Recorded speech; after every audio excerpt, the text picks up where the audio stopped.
네, 오늘은 이제 사도행전 10장을 하는 날입니다.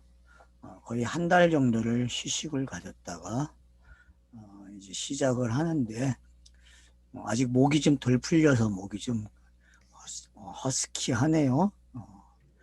듣기가 좀 불편하실 수도 있는데 조금만 참아주세요. 그럼 목이 아마 풀릴 것 같아요. 자, 우리가 이제 사도행전을 오늘 하는데 우리가 9장에서 요한과 베드로라는 사람을 이제 체인지하기 위해서 바꾸기 위해서 결국 이제 사울이라 하는 바울이 이제 준비되는 그런 작업을 9장에서 봤습니다. 사울은 스데반을 죽이는 데 증인이 됐고 그리고 이제 교회를 핍박하기 위해서 예수 그리스도의 이름을 전하는 자들을 핍박하기 위해서 다메섹으로 내려오는 그런 과정에서 예수를 만나게 되고 그 예수를 만남으로써 그가 이제 사명을 받게 되죠. 그래서 이방인의 사도로서의 사명을 받습니다. 그런 와중에 이제 빌립이 등장을 하게 되고 이제 베드로가 요바까지 도착하는 그런 이야기가 준비되었죠. 그래서 이제 요바에 있는 시몬 베드로를 이제 가이사랴 고넬로가 초대하는 이야기가 이제 오늘 전개되고 있죠. 우리가 이제 여기서 제가 쉰 이유도 있어요. 왜 한 달 동안 쉬었냐 하면은 이 10장부터 11장, 12장이 제가 있죠. 사도행전의 진공관이다. 유대인에서 이방으로 넘어가기 위해서는 이 긴장을 완화시키는 작용이 필요해요, 여러분. 성경 읽기에서도요, 구약에서 신약으로 오는 완충작용이 있어요. 그걸 신구약 중간시대라 그렇게 이야기하듯이 저는 이 부분이 그러니까 이 10장, 11장, 12장이 유대인에서 이방으로 가는 완충자등으로 저는 보고 싶어요. 그래서 좀 휴식을 했어요. 이 완충작용에 대해서 그냥 시작하는 것보다는 휴식 시간을 두고 9장과 10장을 이렇게 좀 다르게 볼 수 있는 시간을 좀 가진 거죠. 성경에서 여러분 이 10장의 역할은요. 우리가 지금 신명기를 하면서 이방인의 이라는 단어를 좀 다르게 생각했어요. 여태껏 기존의 교회가 생각하는 그런 이방이라는 단어를 사용하지 않고 이방인의 개념이 결국은 나그네 개념으로 가게 되고 아브라함이 나그네였죠. 그러니까 믿음이 있는 사람이 이방인이다라고 하는 개념으로 가는 거죠. 그러니까 다르게 얘기하면은 선험적인 사람들, 이 땅에는 물질 창조를 가지고 선험적이 되어 있고 또 율법을 가지고 선험적 사람이 되어 있어요. 그러니까 기존에 가지고 있던 그 선험적인 것들, 간념의 세계를 주관해온 모든 가치관들이 탈바꿈하는 시간, 그걸 이방인이라 저는 이야기하는 거죠. 그러니까 예전에 있는 것을 바꾼 상태를 뭐라 그래요? 그냥 이방인이다. 그러니까 히브리어에서 헬라어로 오는 개념도 그런 거죠. 그래서 이런 큰 흐름을 좀 사도행전에서 읽어낼 때에 성경에서 이렇게 간직해왔던 어떤 흐름이들 그런 것들이 어떻게 종합이 돼서 우리에게 지금 뭔가를 큰 걸 지금 가르쳐 주려고 하거든요. 사도행전 저자는요. 그러니까 대세가 어떻게 유대인에서 이방으로 넘어가는지. 그래서 제자에서 사도로 넘어오게 되고 이 사도들도 이제 바울이라는 사람이 등장함으로써 바울은 참 재밌는 사람이죠. 유대인이면서도 이방인이라고 하는 시민권이 있는 사람이에요. 그것도 로마의 시민권이. 그래서 이제 우리가 본문을 이제 시민권 이야기가 나올 때 가서 이야기하겠지만은 이 로마의 시민권이라는 게 아주 재밌는 이야기가 된다는 거죠. 우리는 흔히 그냥 사도 바울이 로마 사람이야. 그렇기 때문에 정치적으로나 뭐 얼마든지 그 사람들과 타협이 가능하고 뭐 그 정도로 이야기를 해왔어요. 근데 여러분, 이방인이면서도 로마의 시민권을 가졌다. 그는 그래서 이방인의 사도가 되는 요건을 갖춰요. 근데 이런 것들과 그러니까 사도 바울에게는 사울의 시간이 있고 바울의 시간이 있는데 그 사울의 시간에서 율법의 최고의 학문을 배웠고 지금으로 얘기하면 대학원까지 나온 거죠. 박사를 통과한 거죠. 그런가 하면 이 통과한 이 사람을 담에석에서 인생을 바꿔놓음으로써 그 다음 이방인의 사도로 출발할 수 있게 하는 거죠. 그래서 이제 이 준비되어 있어요. 9장에서 이 사람이.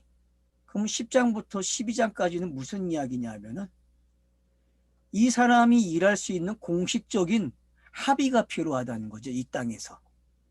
유대인이 이방인이 되어야 한다. 이게 쉬운 것 같지만요. 되게 어려운 거예요. 그래서 많은 사람들이 유대인이 이방인 된다고 하는 개념을 갖지 못하고 복음이 이방인에게 전달되는 거야. 그래서 복음과 상관없이 유대인과 상관없던 사람들이 이제 복음을 전함으로써 복음의 사람으로서 들어오는 하나님의 자녀가 되는 그 정도의 이야기를 우리는 이해했다는 거죠. 그러나 이제는 우리가 10장부터 다르게 봐야 된다는 거예요.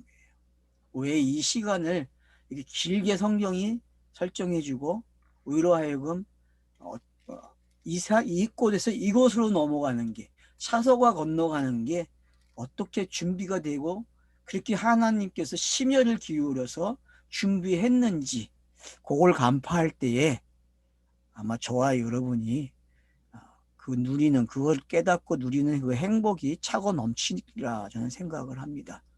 그래서 제가 시식을 한 거예요. 잘했죠? 그러니까 여러분도 시식하시면서 원래 좀 그런 생각들을 하셨으면 좋았는데 뭐 하신 분도 있고 못 하신 분도 있겠지만 못 하셔도 상관없어요.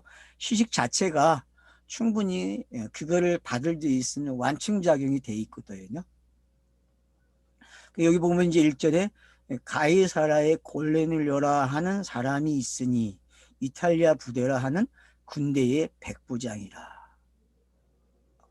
대개의 성경사전들이 뭐 우리나라에 번역되어 있는 성경사전들은 가이사라 하면은 안 나와요. 그리고 고넬로 하면 나오지도 않고. 근데 이제 영어 바이블 렉스 같은 걸 사용하는 분들은 가이사라가 뭔지 고넬료가 뭔지 단어의 뜻이 거기에는 나와 있어요. 그런 면에서 우리 목사님이 이 부분 좀 해주시면 좋겠네. 예, 가이사라는 원래 가이사, 그 황제 이런 뜻이고, 예. 그 고넬료는 뭐 라틴어로 고넬료인데 조금 더 영어에서는 거기에 그 뿔의 짐승의 뿔의 형용사로 돼 있네요. 그러면 이제 알렙이라는 단어와 같은 거네요. 그렇게 조금 더 예.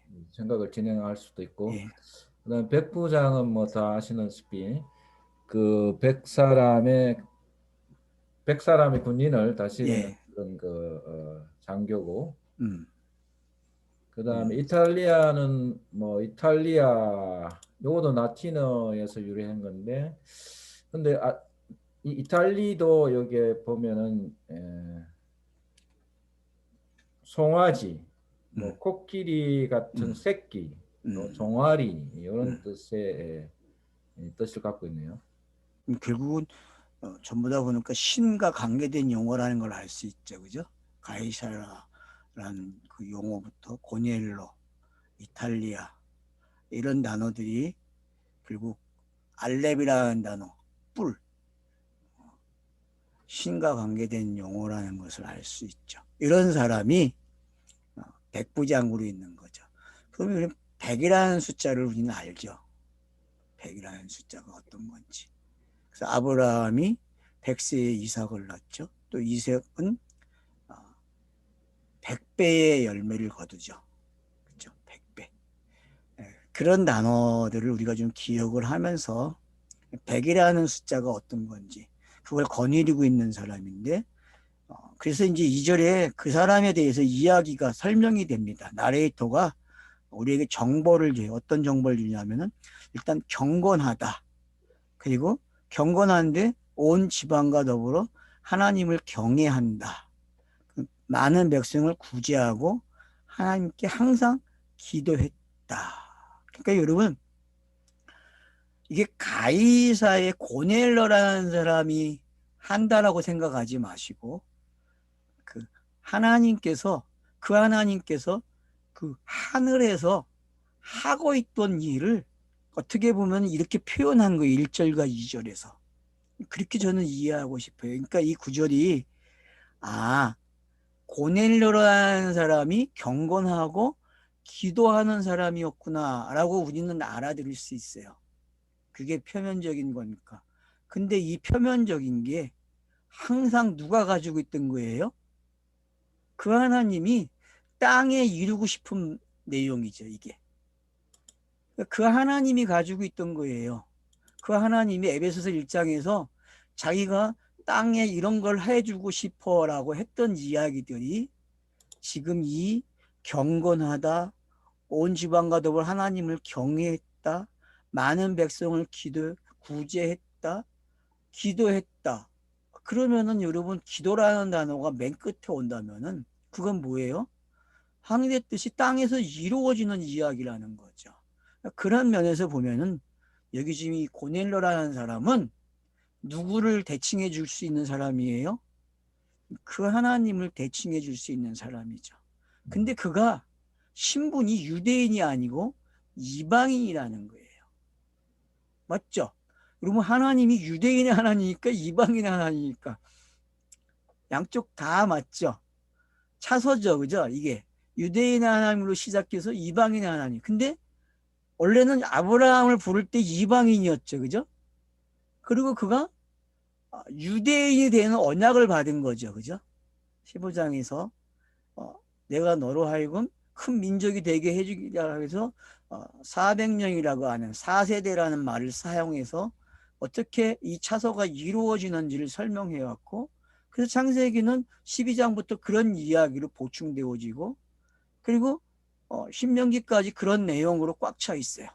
그래서 항상 아브라함 이야기가 나오면은 뭘 기억해야 돼요? 독자들이 아브라함을 하여금 큰 민족이 되게 하는. 그래서 이방인이 유대인이 되는 게 어떤 거고, 유대인이 왜 나그네로 살아야 되는지, 이런 개념들이 고넬료를 통해서 좀 정리가 되면 좋겠다는 거죠. 그래서 단순하게 유대인, 이방인, 세대주의적 입장에서 정리하지 마시고, 우리는 이제 성경이 사용하고자 하는 유대인, 그리고 이방인을 알아야 이 둘이 차서가 어떻게 건너가야만 바로 성도라는 말을 듣게 되는지, 그런 걸 우리가 좀 이제 생각의 세계를 좀 바꿔야 되는, 전환해야 되는 시기라고 저는 말씀드리고 싶어요. 그런 것들이 바뀌게 되면은 어떤 일이 일어납니까? 바로 고넬료는 기도를 통해서 그 일이 이루어지는 걸 경험하는 사람이거든요. 그렇다면은 성령의 사람들은 그냥 기도하는 사람들 아닙니까? 어떤 기도요? 하늘의 뜻이, 그 뜻이 하늘에서 이루어진 것처럼 땅에서 이루어지기를 기도하고 있는 거죠. 예수가 그리스도가 됐듯이 저와 여러분도 예수로 시작해서 그리스도가 되는 그 이야기가 바로 지금 전개되고 있다. 그래서 이 고넬료라는 사람이 결국은 베드로를 갖다가 움직이게 하고, 베드로가 움직여지니까 이방인에 대해서 이해가 달라지기 시작해요. 여태껏 이방인 그러면은 우리가 가졌던 생각과 똑같아요. 베드로는 뭐라 그래요? 부정한 걸 먹는 것들, 부정한 사람들 이렇게 생각해 왔단 말이에요. 근데 곤열려라는 사람을 통하여서 생각이 바뀌기 시작하는 거죠. 그러면 이 생각이 바뀌는 걸 우리가 이제 관찰을 하게 되면은 아, 성경 읽기가 우리가 생각하는 이방인 유대인이 그렇게 읽으면 안 되는구나 라는 걸 이제 확인할 수 있다는 거죠. 그래서 이게 확인이 되면은 이제 이 완충자격이라는 말을 이해가 되고 그래서 이제 이 13장부터 어떻게 해서 이방인들에게 복음이 전파되고 있는지 그래서 유대인에게 복음이 전하는 거하고 이방인에게 복음이 전하는 게 뭐가 다르고 뭐가 같은지가 이해가 되기 시작하고 깨달아지게 되면은 이게 땅에서 이루어지는 하나님 나라의 정착 방법이구나라는 걸 알게 되는 거죠. 그래서 이런 가정들을 저와 여러분이 읽어내야만 4대 행전을 잘 읽었다. 그렇게 우리는 이야기할 수 있는 거죠. 그래서 이제 3절부터 보게 되면은 기도해요. 근데 몇 시에 기도합니까, 여러분? 제9시라 그래요. 자, 이게 지금 표현이 번역된 표현이니까 아니면 그냥 언어에 있는 제9시입니까? 한글 개혁은 다 여기 원어에 있는 그대로 쓰는 걸로 알고 있는데요. 그러면 그냥 제9시네요. 예, 예.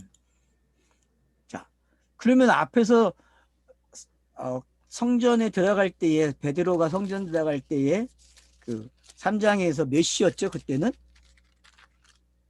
거기가 3시인가? 예, 거기도 9시죠. 그것도 보시네요. 예, 9시죠. 그러니까 지금 4대 행전 저자가 계속 9시라는 단어를 사용하고 있다는 걸 알 수 있죠. 그죠? 그러니까 베드로도 9시에 기도하러 가고 그러면 유대인들의 사회에서는 9시가 기도 시간으로 정해져 있어요. 다니엘서에 가서 보면은 하루에 예루살렘을 향해서 3번 기도한다고 나와 있잖아요. 그죠? 그 3번 중에 하나가 아마 9시에 있는 것 같아요. 그럼 이제 그걸 우리는 전통적으로 이제 그게 내려오고 있다는 걸 알 수 있고 고넬료라는 사람이 이방인이지만은 지금 누구의 형태를 따라가고 있어요? 유대인들의 전통을 따라가고 있구나라는 걸 알 수 있겠다는 거죠.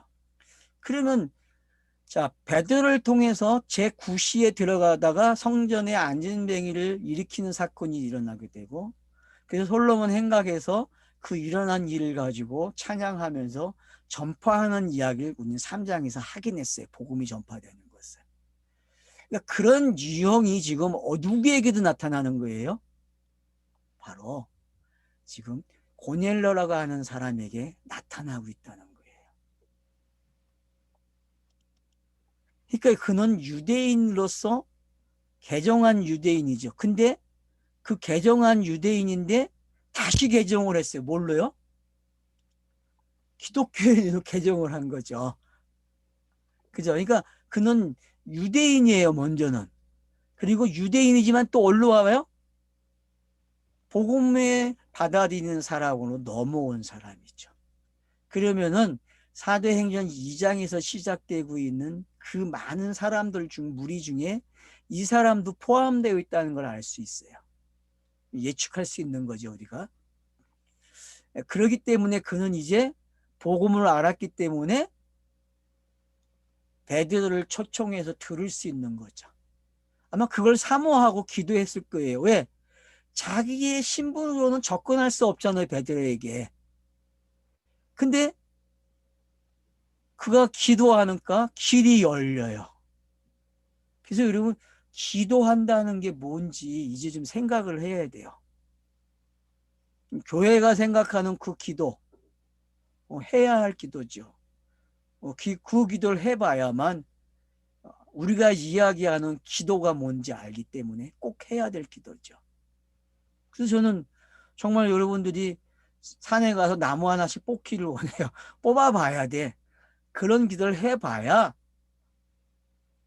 성경이 말하는 하늘의 뜻이 땅에서 이루어지는 그 기도가 뭔지 알게 된다니까요.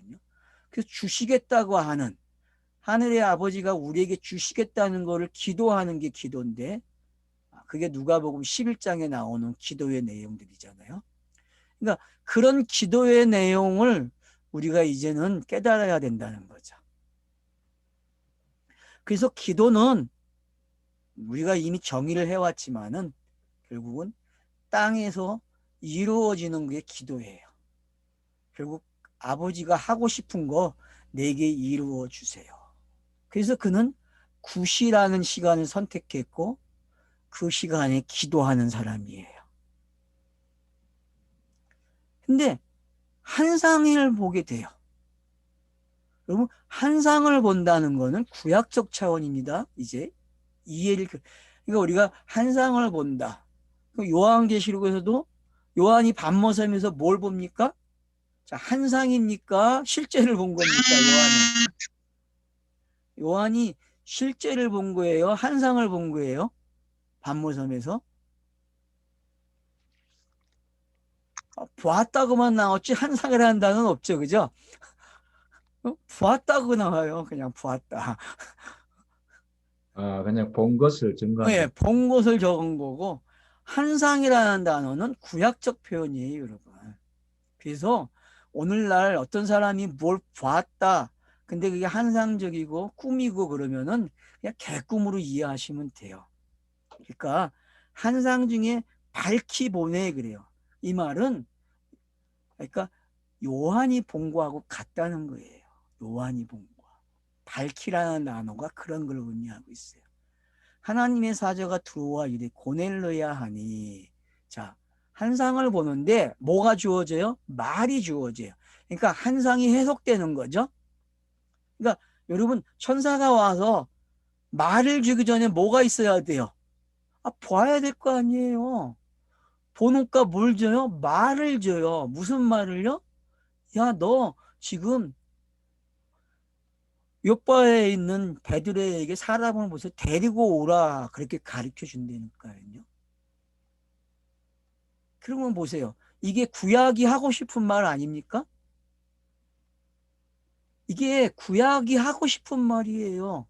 구약이 신약으로 오고 싶을 때 이 말을 사용한다니까요. 그래서 여러분 그 요한이라는 사람이 요한 그러면 알아먹죠. 우리는 세례라는 단어를 안 쓰기로 했으니까. 그 요한이라는 사람이 어때요? 구약을 마무리 짓는 사람이잖아요. 그가 요 방법을 써요, 안 써요? 같은 비슷한 용법을 가지고 온다니까요. 그래서 구약이 신약으로 오는 용법이 이렇구나. 내가 옛사람에서 새사람으로 넘어오는 게 이런 거구나라는 걸 여러분들이 이제 좀 아시면 좋겠어요. 그걸 안다는 것은 결국은 내용을 알게 되는 거예요. 어떤 내용이요? 자기가 사모했던 내용. 누구를 만나고 싶었어요? 베드로를 만나고 싶었죠. 자기가 예루살렘에 가서 감동받았어요. 베드로에게. 베드로가 그 말하는 그 내용에 감동을 받았다니까요. 그러니까 이 고넬료는 그걸 사모한 거예요. 거기에 참여하고 싶다는 거. 그 사도행전에 기록되어 온 것들. 성도들이 어떻게 했습니까? 떡을 떼고 교제한 그 내용에 자기도 하고 싶은 거예요. 공식적으로. 그런 것들이 사무쳐 있기 때문에 고넬료는 그 뜻이 자기에게 이루어지기를 기도하는 거예요. 그 뜻이 자기에게 이루어져야 자기가 성령의 사람이라는 걸 알기 때문에 그러는 거예요. 독자들을 위해서 지금 나레이터가 저자가 우리에게 해주고 싶은 말이 뭔지 이제 간파되기 시작하는 거죠. 그게 간파되니까 어떤 일들이 일어나기 시작합니까? 두려워하지 말라 그래요, 고넬료에게. 맞죠? 그리고 구약의 대표적인 행동들이 뭐예요? 환상을 보면 전부 다 두려워하는 거예요, 여러분. 두려워해요. 두려워한다는 거는 죽음을 뜻하는 거거든요. 옛사람이 사라지고 새 사람이 되는 장면이에요. 여러분, 두려워하면요. 물론 뭐 단어의 의미로 가면 뭐 경외라는 단어도 같이 번역될 수 있지만 두려워하는 게 뭔지 여러분 아셔야 돼요. 천사가 이르되 내 기도와 구제가 하나님 앞에 상달되었다. 기억하신 바 되었다. 그러면은 이미 고넬료는 예수가 그리스도가 되는 이야기 속에서 구제가 뭔지 기도가 뭔지를 아는 사람이에요.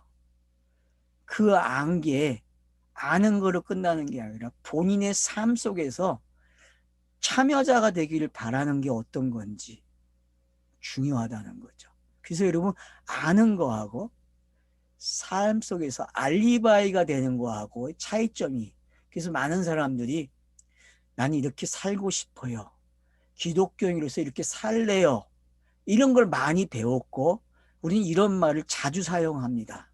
그래서 저는 그 말을 바꿨죠. 뭐라고요? 그거는 알리바이다. 뭐에 대한 알리바이예요? 주관적 예수가 행하신 그것을 객관적으로 내가 참여하는 거야.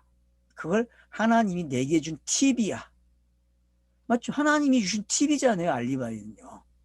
그래서 나로 하여금 당당히 그가 행하신 일을 내 것으로 갖게 한다니까요. 그거를 법적으로 완벽하게 해놨단 말이에요. 그게 구속이라는 단어고 속죄라는 단어 아닙니까?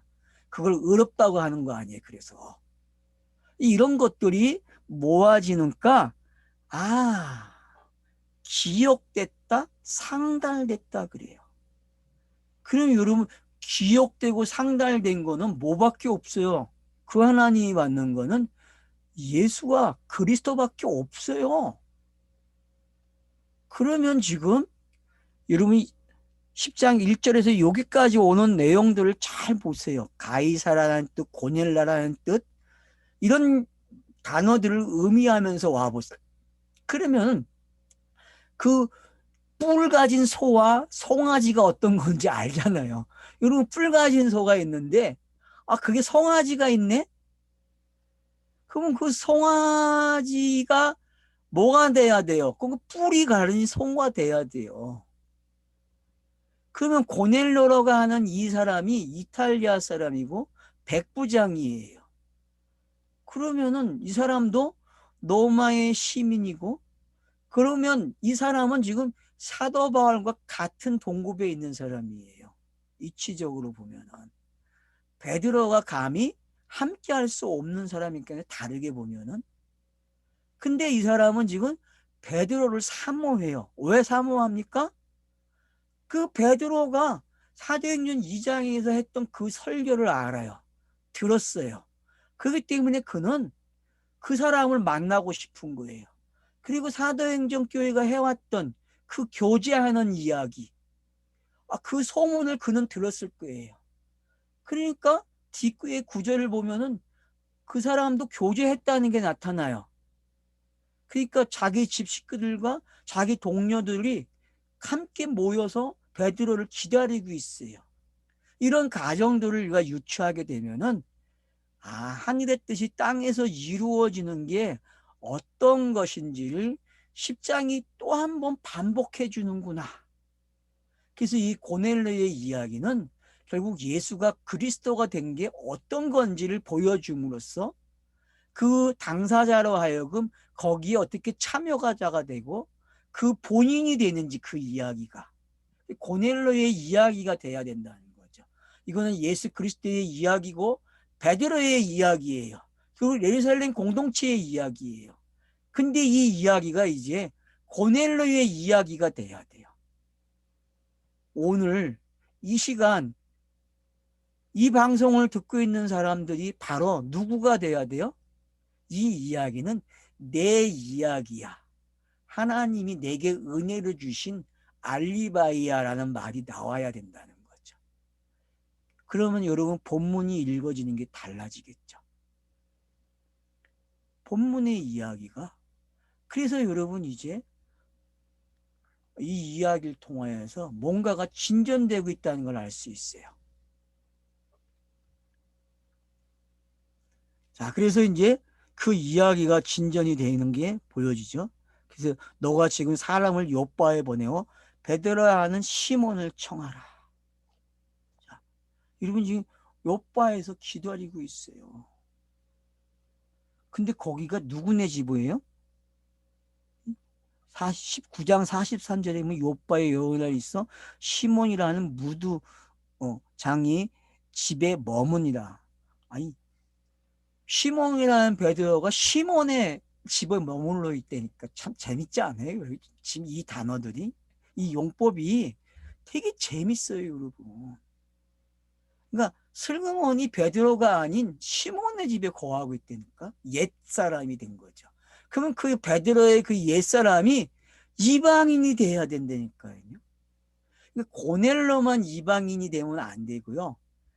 지금 그 예루살렘의 사도, 유대인의 사도, 그 사람이 이제 어떤 사람이 돼야 돼요? 사도 바울처럼 이방인의 사도가 돼야 돼요. 그래서 여러분, 성경은 유대인의 사도 그러면 베드로고, 이방인의 사도 그러면 사도 바울이에요. 근데 그 말을 쓰기 전에 이 완충작용에서 지금 유대인의 사도가 이방인의 사도가 되는 걸 경험하고 있다는 거예요. 그래서 예루살렘 교회가 이방인들에게 복음 전해지는 걸 확인하게 되는 거예요. 그래서 사울이 바울이 된 게 좀 더 친숙하게 되고, 그리고 사울이라는 사람이 바울이 돼가지고 안디옥 교회에서 파송을 받아서 그가 복음을 전하는, 그래서 1차, 2차, 3차, 4차까지 전도 여행을 떠나는 게 뭔지, 그리고 예루살렘에 보고할 때마다 어떤 일들이 일어나는지를 사도행전은 기록해 줌으로써 우리로 하여금 이방인이 왜 본토인들에게 연보를 보냈는지도 알게 되는 거예요. 그러니까 이방인들의 특징은 사도 바울을 통해서 뭘 보내요? 본토에다가 예루살렘이 어려워지니까 헌금을 보내줬단 말이에요. 그러면은 그 헌금이 우리가 생각하는 헌금이 아니고 뭐겠어요?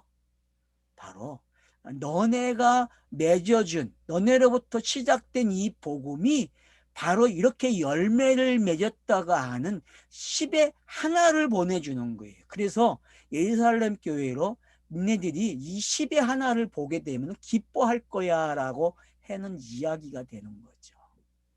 그러니까 그런 이야기들이 우리가 이렇게 깨뜨려지게 되면은 사도행전이라는 게 결국은 예수가 그리스도가 되는 이야기를 다른 유형으로 다르게 설명되고 있구나라는 걸 알게 되는 거죠.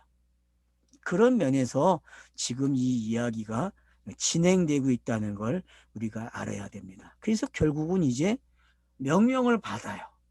왜? 시몬을, 베드로라고 하는 시몬을 청할. 여러분, 베드로라고 하는 시몬을 청하래요. 재밌지 않습니까? 시몬 베드로인데 베드로라고 하는 시몬을 청하래. 왜요? 그가 이방인이 돼야만 진짜 뭐가 되는 거예요? 사도가 되는 거예요, 여러분. 베드로조차도 뭐가 돼야 돼요? 이방인의 사도가 돼야 복음을 안 되니까요, 복음을. 그러면은 이스라엘 백성들이 이스라엘 땅에서 바벨론으로 이주한 걸 알게 되는 거예요. 바벨론으로 이주하는 거는 바로 바벨론 사람들에게 복음을 전하는 것과 같은 이야기라는 거죠. 다르게 여러분이 보실 수 있는 방법이 열리는 거예요. 그런 관점에서 이게 이야기가 되면 좋겠어요. 그래서 그 시몬이 거하는, 베드로가 거하는 곳을 6절에서 설명을 해요. 그는 무두장이다 그래요. 여러분, 무두장이 뭐예요? 우리가 생각하는 무두장 아니죠? 뜻이 무슨 뜻이에요? 7절에 있는 이 무두장, 아니면 9장 43절에 나오죠. 무두장의 집이라고. 그때 이거 가죽을 부드럽게 하는 그게 무도장이라고 했는데 가죽을 부드럽게 하는 거. 과거에는 피장이라고 그랬는데 그렇죠. 테너 우리나라 말은 옛날엔 피장이 맞죠, 그죠? 피장 가죽을 피는 사람이죠. 되게 힘든 직업인데 사도 바울도 이 직업이잖아요. 천막 짓는 일이 이거잖아요.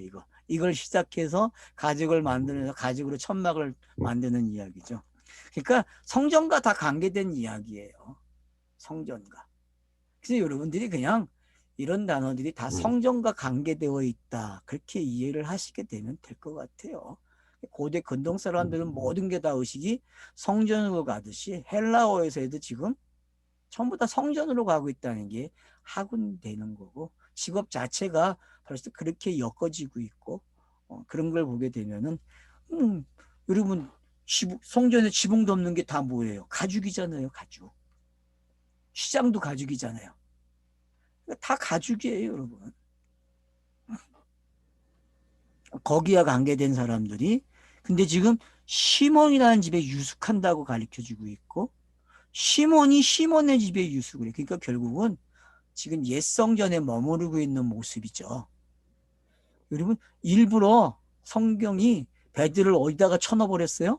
옛 성전에다 넣어놓고 시몬이라는 이야기를 자꾸 하고 있다니까.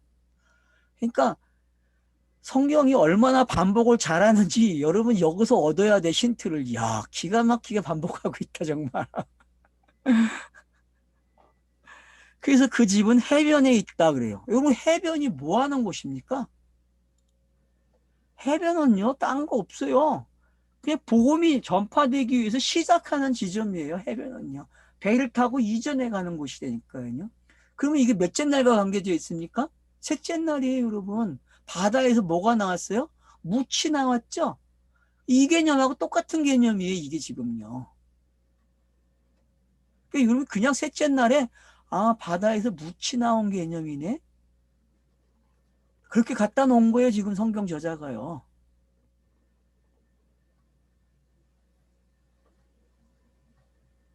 보세요. 성전 개념 나오죠?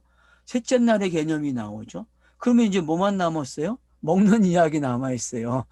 왜냐면 셋째 날은 먹는 이야기니까, 열매를. 그래서 먹어야 안 먹어요? 먹어야 된다니까요. 자, 마침 말하던 천사가 떠남에 고넬료와 집안의 하인 둘과 부하 가운데 경건한 사람 하나를 불러. 그럼 몇 명입니까? 세 명이 가는 거죠. 그죠? 하인 둘에 군대의 군인 중에 한 명을 보내서 세 명이 이제 요바로 떠나요, 여러분. 그럼 3을 보내요, 여러분. 3. 둘과 하나를 보내는 거예요. 둘과 하나. 용법이 재밌죠. 둘과 하나를 보내요. 그러면 1, 2, 3, 다 4, 5, 6, 다 설명되고 있다는 걸 보셔야 돼요, 여러분. 지금 창세기 1장에 이 단어가 사용되잖아요, 지금 여기서. 그러면 위로 하여금 슬그머니 뭐 보라는 거예요? 창세기에 1, 2, 3을 보라는 거예요. 4, 5, 6을 보라는 거 아니에요. 왜? 그게 짝이기 때문에. 그냥 이게 익숙해져야 돼, 그냥. 이게 강제가 되면 안 되고 그냥 원고에 자동으로 나와야 돼, 그냥 자동으로. 원고에 하도 그 많이 편해 놔서 그냥 자동으로 그냥 가는 거예요, 그냥. 둘 하나가 나와버리네. 그러면 셋이고. 그러면 다음 이야기가 뭘로 넘어가는지 이제 성경 기록자도 일부러 그런 것들을 염두에 두고 이게 예. 둘, 하나, 뭐 예. 일부러 두 그렇게 사용하고 있는 이렇게 거죠. 다 사용하는 겁니다. 예. 그냥 익숙하면 돼요, 그냥. 그러니까 이거 그냥 창세기에 있는 거 또 갖다 쓰고 있네, 일장을.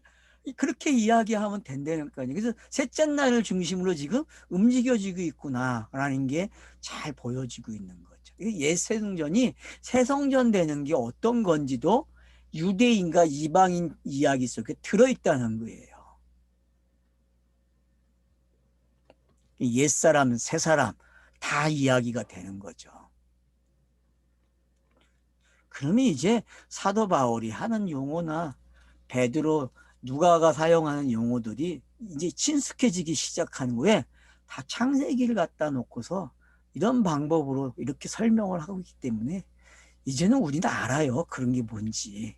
이제 친숙하다니까요. 이게 되게 친숙하지 않아요, 이제는? 근데 저는 많으니까 친숙해지네요. 그게. 그죠? 이게 예. 그냥 친숙한 거예요. 그냥 뭐 어렵다는 생각이 안 들고 또 이렇게 가네.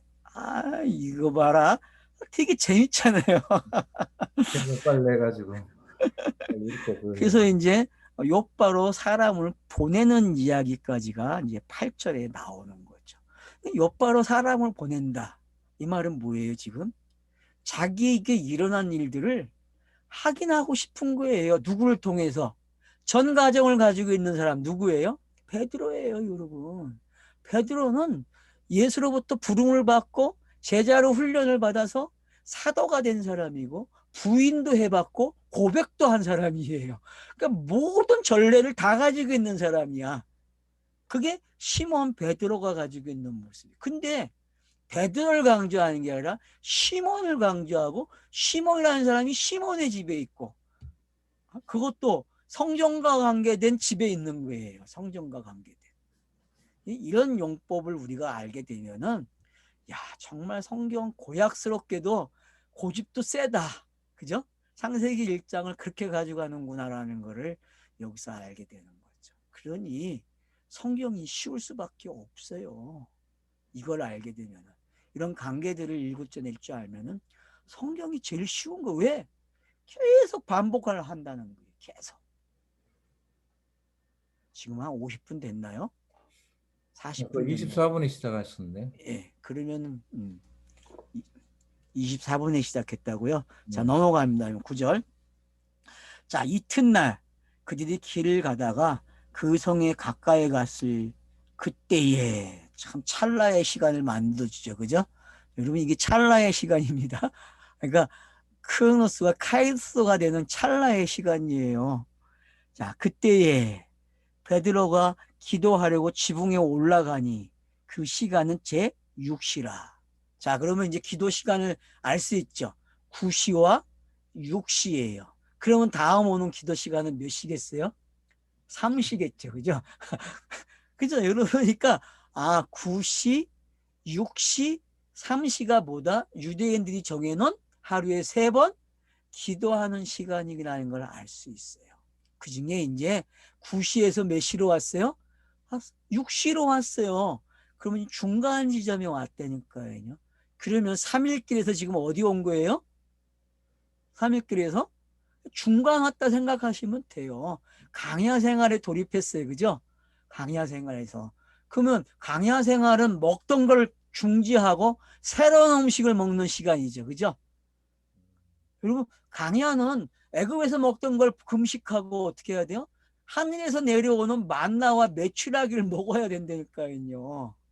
여러분, 그 시간이에요. 지금요. 이 시간이. 자, 지붕에 올라가요. 기도하려고 지붕에 올라간다? 재밌죠. 어느 쪽을 향했을까요? 분명히 예루살렘을 향했겠죠. 그죠? 그죠? 지붕에 올라가서 방향을 예루살렘을 향해 있을 거예요. 예루살렘을 향해서.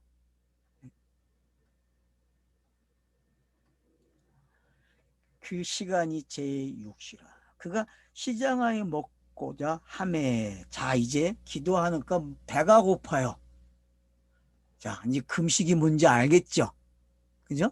그가 먹던 걸 금식했어요, 이제. 그러니까 배가 고파요. 그러니까 어떡합니까? 사람들이 준비할 때에 항월한 중에, 자, 자기가 먹던 음식을 먹지 못하게 하는 거죠. 그러니까 이 요바에서도 이 요바의 시몬이라는 사람이 유대인이라는 걸 알 수 있죠. 그죠? 그래서 유대의 음식을 줬겠죠. 그죠? 근데 이제 한 상 중에 뭐가 열립니까? 하늘이 열려요. 한 그릇이 내려오는 것을 보니 큰 보자기 같고 네 귀를 메어 땅에 들이었더라. 자, 네 귀퉁이에 묶어가지고 내려와요, 여러분. 자, 그러면 네 귀는 뭐죠? 성경이 말하는 동서남북이에요. 그러면 사복음서죠. 그렇게 사복음서가 보따리를 하나 가지고 내려와요.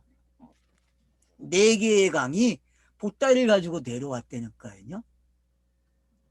그래서 그 강물의 이야기가 지금 뭐에 담겨져 있어요? 그 내용물에 담겨져 있어요. 근데 그 안에는 땅에 있는 각종 네 발 가진 짐승과 기는 것과 공중에 나는 것들이 있더라. 그래서 다섯째 날과 여섯째 날을 지금 언급해 주고 있죠. 그죠? 그리고 여러분들이 내기서에 가면은 먹는 이야기가 나오죠. 지금 빨리 돌아가셔야 돼요. 지금. 자, 내기서에 먹는 이야기들. 그리고 부정한 거와 정한 거에 관한 이야기. 성경의 지금 모든 이야기가 이 이야기에 담겨져 있는 거예요.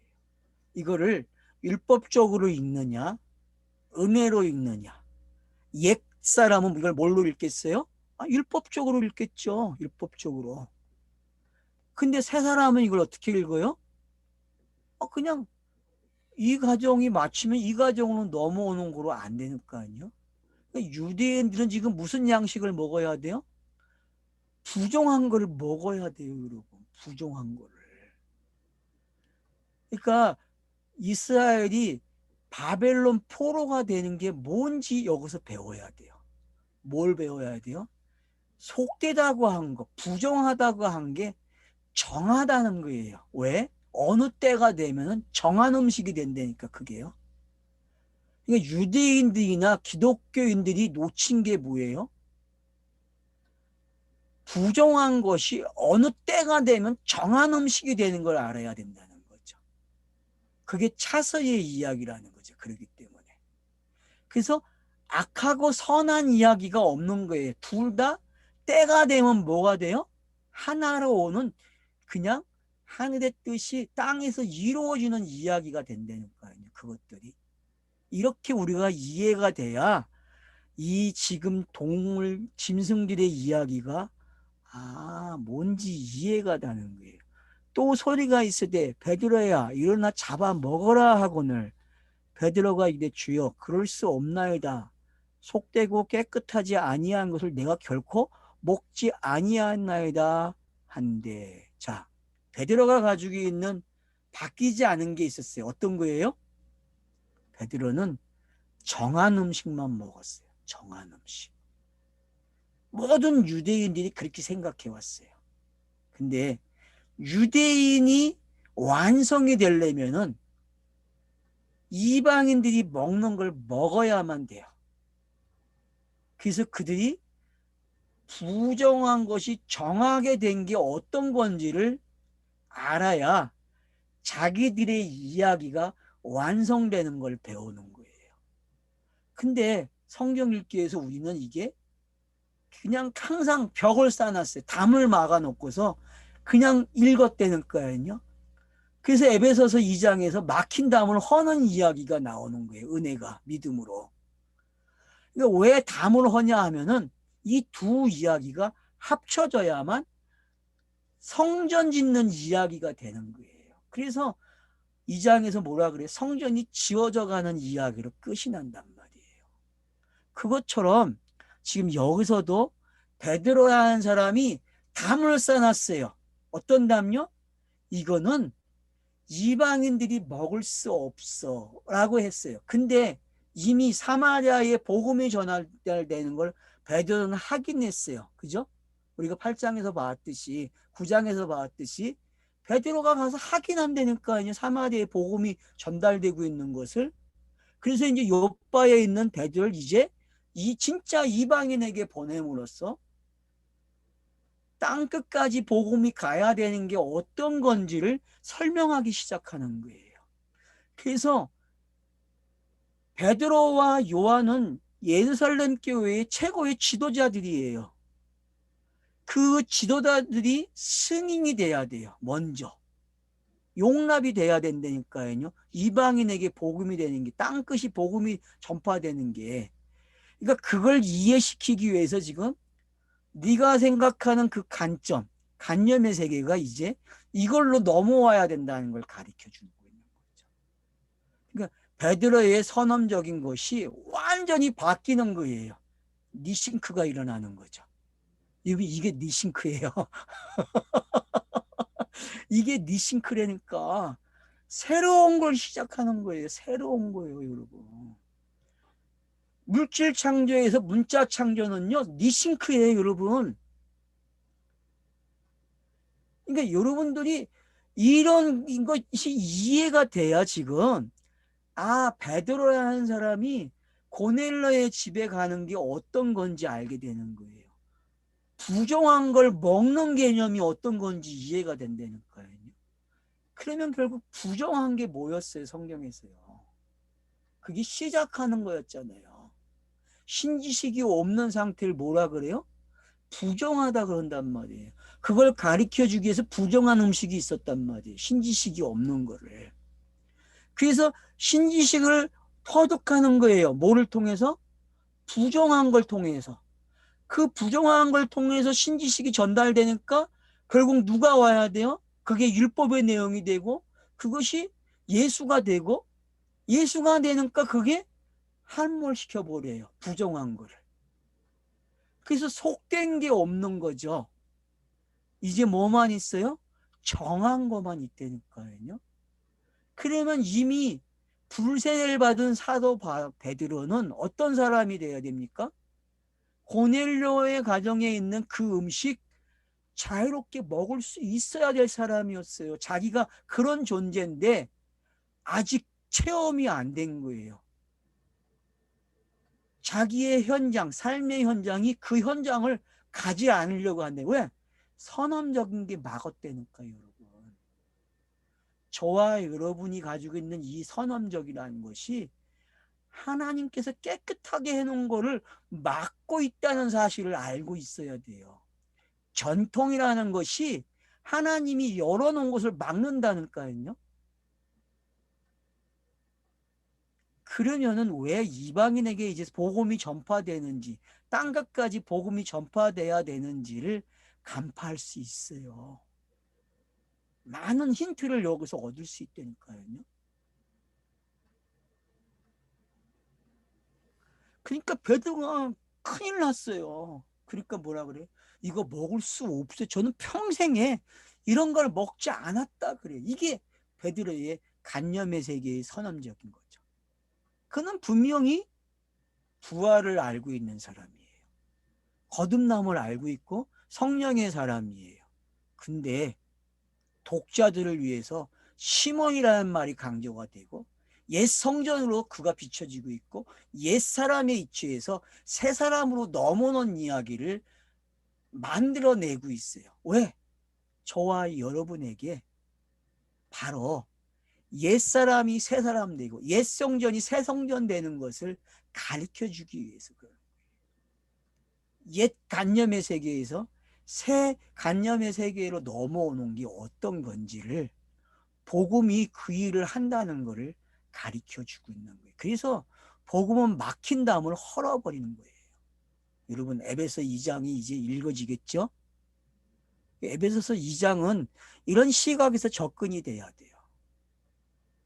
허물과 죄로 죽었던 너희라고 시작되는 그 2장 1절에서 그리고 옛사람이 어떤 상태에 있었는지 굴복당한 상태가 어떤 거였는지 그래서 사도 베드로도 굴복당했어요. 어떤 거에게? 부정한 것에 대해서 굴복당하고 있고 먹지 못한 거죠.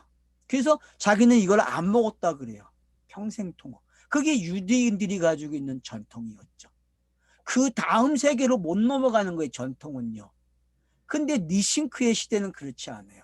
성령이 임하면은 어떤 일이 일어납니까? 새로운 시대를 들어가는 문이 열려. 왜? 죽었기 때문에. 옛사람이 죽었기 때문에 새 사람의 일을 시작할 수 있는 거예요. 바로 그 새 사람의 이야기가 시작되어야 되기 때문에 베드로로 하여금 먹게 하는 거예요. 근데 그는 부인해요. 그러니까 다시 두 번째 소리가 나요. 하나님께서 깨끗하게 하신 것을 너가 속되다 하지 말라 그래요.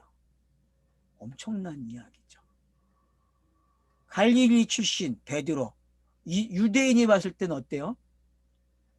속된 거 아니에요. 개 취급하는 사람들은 아니에요. 그러면 자기가 지금 옛사람의 자기의 옛 생활을 고넬료를 통해서 배워야죠. 나도 그랬었는데 맞잖아요. 그걸 배워야 넘어가는 걸 배우죠. 이게 성경 읽기라는 게 이런 거예요, 여러분. 맛이 다르죠? 반복되더라도 다르게 표현을 하고 있다는 거예요. 이걸 통해서 저와 여러분들이 야, 성경이 기가 막히게 여러 경우수를 가지고 우리에게 복음이 뭔지를 설명해 주고 있구나. 너무나 오묘한 세계입니다. 성경 읽기는요. 그래서 베드로는 이제 세 번이 보여져요, 여러분. 똑같은 장면을 세 번을. 그러면 3일길이죠, 이게. 맞잖아요, 여러분. 지금 세 번을 보여줘요. 3일길이 일어났다니까요. 요 짧은 시간에 3일길을 이야기해주고 결국은 딱 그거에 맞춰서 고넬료가 보낸 사람이 딱 도착을 해요. 너무 멋있지 않습니까? 항상 때가 되게 만들어 놓고 그 때를 맞이하게 해요. 이게 성령이 오실 때의 이야기도 이와 같았어요. 그죠? 성령이 오실 때에도 여러분 잘 1장은 사도행전 1장과 2장의 초반본을 기억해 내세요. 그러면 지금 이 가정이 고기와 얼마나 정확하게 맞아 떨어지는지를 알 수 있다니까요. 그래서 그 유대인들 전통 속에 성령이 임하는 거하고 고넬로 가정에 성령이 임하는 장면을 얼마나 1장과 2장이 그리고 이 10장이 어떻게 같이 이게 기록이 되고 있는지 그래서 비중을 같이 줌으로써 우리에게 유대인이 성령을 받은 거나 이방인이 성령 받은 게 동일시되고 있는 게 어떤 건지 알게 되는 거죠. 그래서 하나가 되는 걸 배우는 거예요. 하나. 그래서 성령이 둘을 하나 되게 하는 거죠. 그게 에베소서 2장에서 가리키지 않은 내용이죠. 이런 것들이 저와 여러분이 소통이 돼야 된다는 거죠. 자, 좀 쉬었다가 17절 보겠습니다.